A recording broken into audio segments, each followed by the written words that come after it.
Assalamualaikum warahmatullahi wabarakatuh. Nama saya Leni Murdianti, NIM 202041002, kelas A. Di sini saya akan menjawab nomor 1. 1. Pola bentuk gabungan terikat menulisannya digabungkan dengan kata berikutnya. Misalnya kata antara yang ditulis serangkai dengan kata yang mengikutinya. Contohnya, di plus kuasa sama dengan dikuasa, katanya digabung kalimatnya. Dan masih banyak contoh di bawahnya. Nomor 2, penalaran dedukatif atau logika atas bawah, kontras dengan penalaran induktif, logika bawah atas, dan umumnya dimulai dengan satu atau lebih pernyataan umum atau premis untuk mencapai kesimpulan logis. Jika premis itu benar, kesimpulannya harus benar. Pengambilan deduktif digunakan oleh ilmuwan dan ahli matematika untuk membuktikan hipotesis mereka. Jenis-jenisnya sudah ada di sini, argumen masuk akal dan tidak masuk akal. Dan contoh-contohnya. Penalarannya induktif dan induksi, dan penalaran dari kasus atau kasus tertentu dan mendapatkan peraturan umum, argumen kuat dan tidak kuat, dan masih banyak lagi, dan tipe-tipenya juga. Jika terlalu cepat bisa di pause.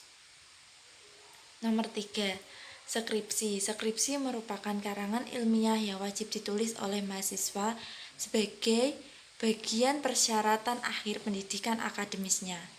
Jadi, skripsi adalah karya tulis hasil penelitian mahasiswa sarjana strata 1 atau S1 yang membahas hasil penelitiannya sesuai kaidah penulisan atau aturan skripsi. Contohnya bisa dilihat. Dan transkripsi adalah pengalihan tuturan yang berwujud bunyi ke dalam bentuk tulisan atau penulisan kata, kalimat, atau teks dengan menggunakan lambang-lambang bunyi. Ada beberapa macam jenis transkripsi bunyi bahasa, antaranya transkripsi fonetis. Transkripsi fonetis adalah transkripsi yang berusaha menggambarkan semua bunyi bahasa secara sangat teliti. Berikut contohnya. Bisa dilihat. Dan penomoran. Penomoran menggunakan angka Romawi. Mau penomoran daftar pustaka menggunakan angka Romawi. Contohnya seperti ini. Nomor 5. Untuk menulis gelar sesuai dengan EYD atau ejaan yang benar, aturannya adalah sebagai berikut. Antara nama orang dan gelar dipisah dengan koma. Gelar ditulis dengan tanda titik sebagai pemisah antar singkatan gelar. Jika terdapat lebih dari satu gelar, maka di antara gelar tersebut dipisah dengan tanda koma. Contohnya seperti di bawah ini. Nomor 6. Tanda baca elipsis bentuknya adalah seperti ini, kurung, yaitu tanda 3 yang disusun secara berurutan. Tanda baca elipsis berfungsi untuk menandakan kalimat terputus-putus atau titik-titik menggunakan sebuah kata dalam kalimat, memberikan jeda atau jarak dalam sebuah pembicaraan. Contohnya bisa dilihat. Dan masih banyak lagi.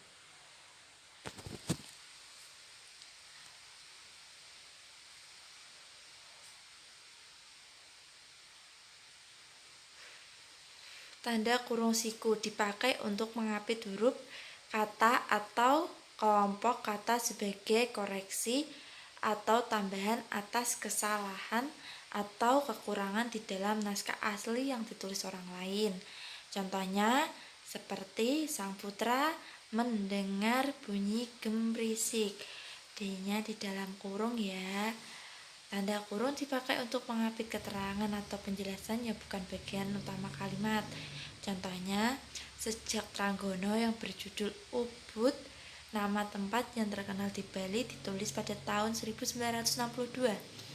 Tanda kurung dipakai untuk mengapi tambahan keterangan atau penjelasan. Contohnya memperpanjang surat izin mengemudi dalam kurung SIM.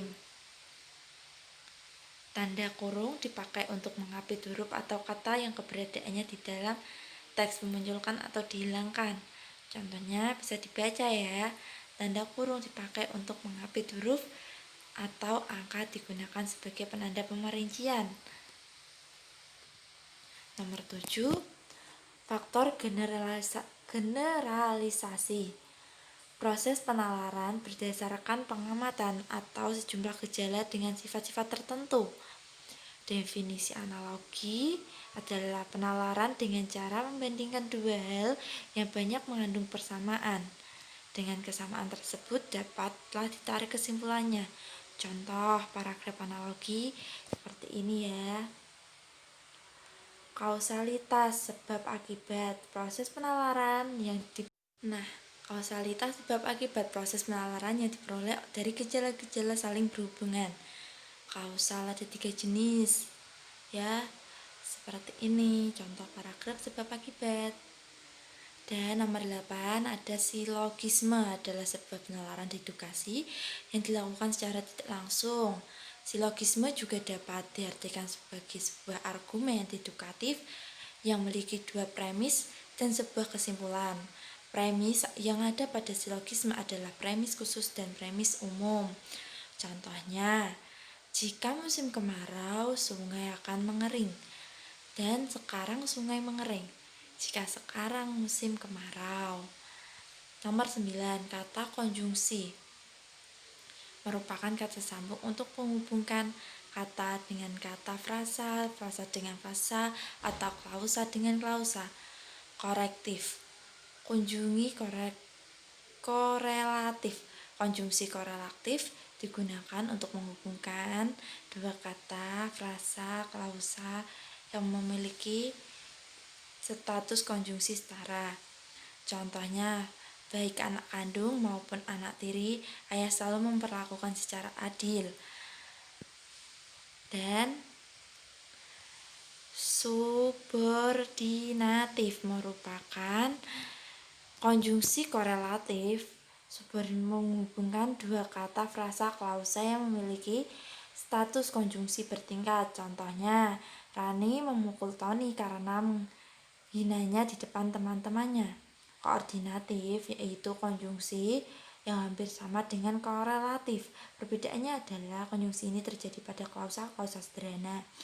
Kata penghubung yang termasuk di dalam konjungsi koordinatif meliputi dan, tetapi, atau akibatnya, sebab akibat. Contoh, Pak Rahmat selalu saja memarahi orang, akibatnya orang-orang tidak suka berada di dekatnya. Kemudian nomor 10, wacana narasi. Istilah narasi dalam bahasa Inggris adalah narration. Berarti kisahan, penyusunan wacana. Narasi erat kaitannya dengan rangkaian peristiwa. Wacana ini berusaha menyampaikan serangkaian kejadian menurut urutan terjadinya. Contohnya ada di bawah ini. Dan wacana deskripsi. Istilah deskripsi dalam bahasa Inggris adalah description. Artinya perian. Wacana deskripsi adalah wacana yang menggambarkan sesuatu sesuai dengan keadaan sebenarnya.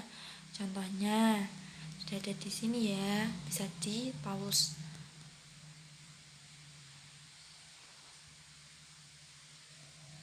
Dan wacana argumentasi adalah wacana yang berusaha memberikan alasan, memperkuat atau menolak suatu pendapat, pendirian atau gagasan. Wacana ini termasuk wacana paling sulit bila dibandingkan dengan wacana-wacana lain.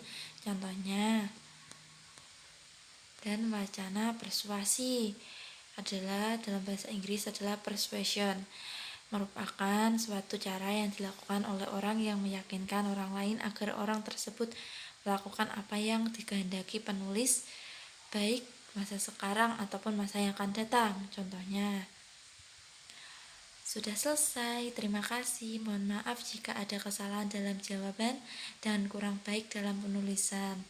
Mohon dimaklumi dan mohon maaf jika ada kesalahan yang saya sengaja maupun tidak dalam perkataan saya.